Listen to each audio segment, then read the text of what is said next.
is up, JZFishing. In today's video, I'm going to be showing you guys how to cast these bad boys without bird's nesting. Now, if you've ever casted a spinning rod before, you'll know it's relatively easy, and it's not that complicated. You just, flip your switch and make your cast. No problem. But with baitcasters, it's a completely different world. There's a lot more things you need to be thinking about, a lot more things that you need to be worried about, because if you don't cast correctly, you can sometimes do what's called a bird's nest, which I'll show you in a minute, and it's not fun. And sometimes it might be so bad that you even have to cut the line, which can be very expensive and just a pain in the butt. Now you might be asking yourself, what kind of reel do I have? Do I have a baitcaster? Do I have a spinning? And there's a couple of really, really easy ways to determine whether or not you have a spinning or a baitcaster. Now, first of all, when you're holding the rod correctly, your baitcasting reel should be on the top of the rod, whereas with a spinning rod and reel, your spinning reel will be on the bottom of the rod. Another really easy way to determine whether or not you have a spinning versus a baitcaster is a baitcaster will not have a bail, which is pretty much that metal circular thing, whereas with a spinning rod, you will have that metal piece that goes around, which you can then flip up and down. So now that you know that you have a baitcaster, let me show you how you cast this thing. Okay, now let me start by saying there are also two different kinds of baitcasters. First, I'm going to be talking about this, which is a little bit of a larger, more heavy kind of baitcaster. It's used mainly for saltwater fishing, maybe sometimes some big catfish. But yeah, so I'm going to be showing you guys how I cast this thing. Now this specific reel is made mostly for trolling and not really for casting, but it's still a really, really good reel for casting. So yeah, let me show you, first of all, how to cast this thing, and then I'll also show you a quick tip on how to get more distance on your casts.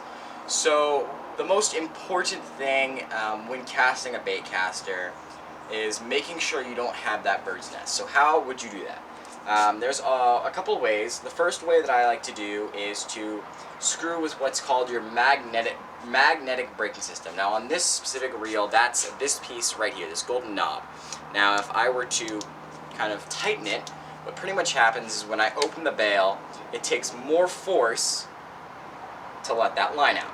Whereas if I would loosen that magnetic braking system, open the bail, line comes out a lot easier, right?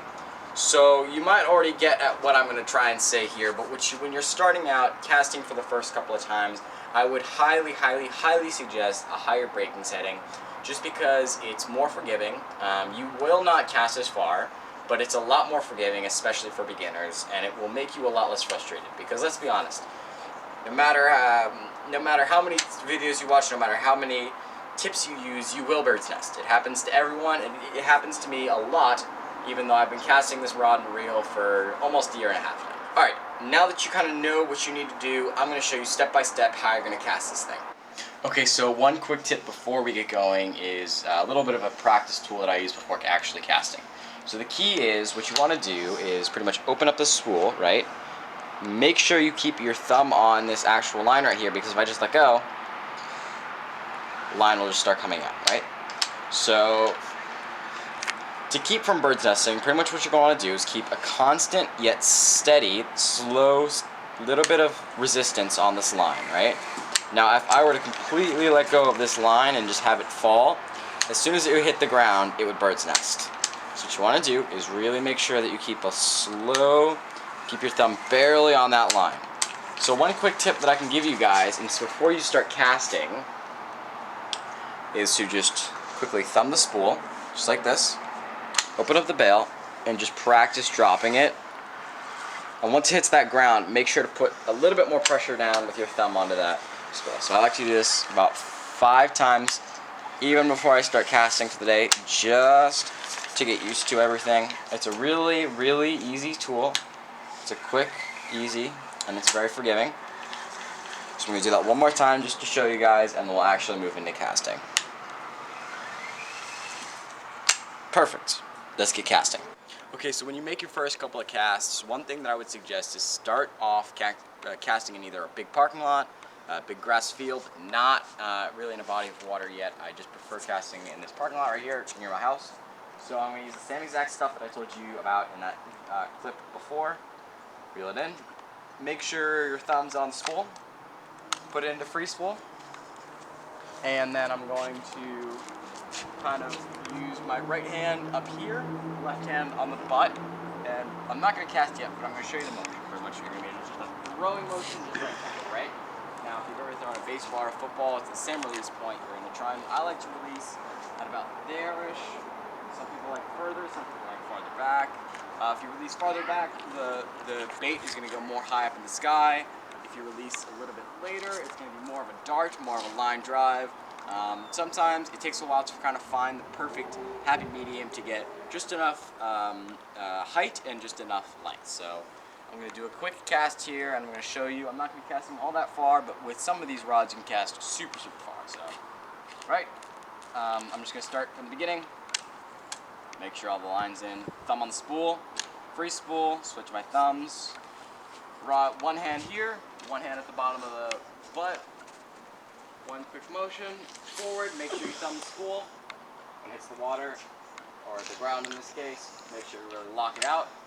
There you go. Lures casted out, as you can tell, no bird's nest, perfectly fine.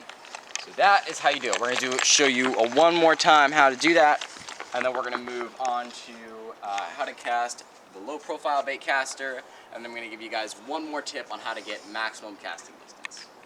So, right, you're going to want to thumb, free spool, switch your thumbs, set up your hands, over the shoulder, one quick motion, bam, thumbing the spool the entire time. I'm going to be showing you how to cast this low profile baitcaster instead of the big baitcaster that I showed you a second ago. It's the same kind of tactics, but there's one very big difference between the two. So first of all, this is a lighter baitcaster reel. It's used mostly for largemouth bass, smallmouth bass, sometimes even muskie, pike. So the one big difference between the two is the magnetic braking system is a little bit different. As you can see, it's right here on the side. It's got these nice little numbers, so you can kind of say, right, 10 is more braking, 0 is no braking at all. So we're going to start off at 5. That's a good number for me. I would suggest if you're a beginner, probably starting somewhere at 7 or 8, maybe even upwards of 10. Don't worry, don't be ashamed. Just be aware that you won't get as far of a casting distance. So, same kind of stuff, except this time, to open and to put the rod into free spool, you're going to hit this button right here, right? And to take it out of free spool, you're just going to want to reel. So it's a lot easier. So what you're going to want to do is put your thumb on, click the button, same kind of thing where you put it over your shoulder, and bam, down. Also, make sure to keep tension on the spool with your thumb, same kind of thing. You reel it in. It's a little bit simpler if you're trying to learn how to cast a baitcaster and you don't know whether or not you want to buy a big baitcaster or a small baitcaster like this. I would highly, highly, highly suggest learning on this low profile. It's a little bit more meant for casting, and it's overall a better baitcaster for learning. So one more time, you're going to want to click it into free spool, over the shoulder, thumbing the spool all the way, make sure it lands correctly. Take it out of free spool, you're good to go. Alright, now you guys are probably wondering what's that special tip to get even farther casting distance, and I'm going to be showing you. So, with this saltwater reel, it's a little bit hard to get some distance sometimes because of this bad boy right here, the level wind. This thing right here is a pain in the ass because when you cast it, it has to run from side to side, right? So when I reel, as you can see, it runs from side to side. So it takes a little bit of time for this thing to run it back and forth, and sometimes it can kind of get behind the distance of the cast. So, if you want to get maximum casting distance, I would either highly suggest buying a baitcaster that either does not come with a level wind, no level wind at all, or removing it.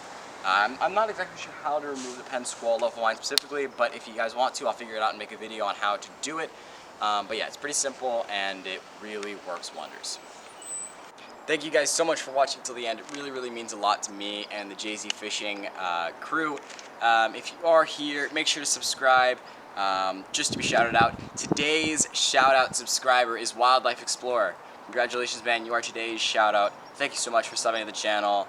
Comment down below if you subscribe, that way we'll know to shout you out in the next video. See you guys soon.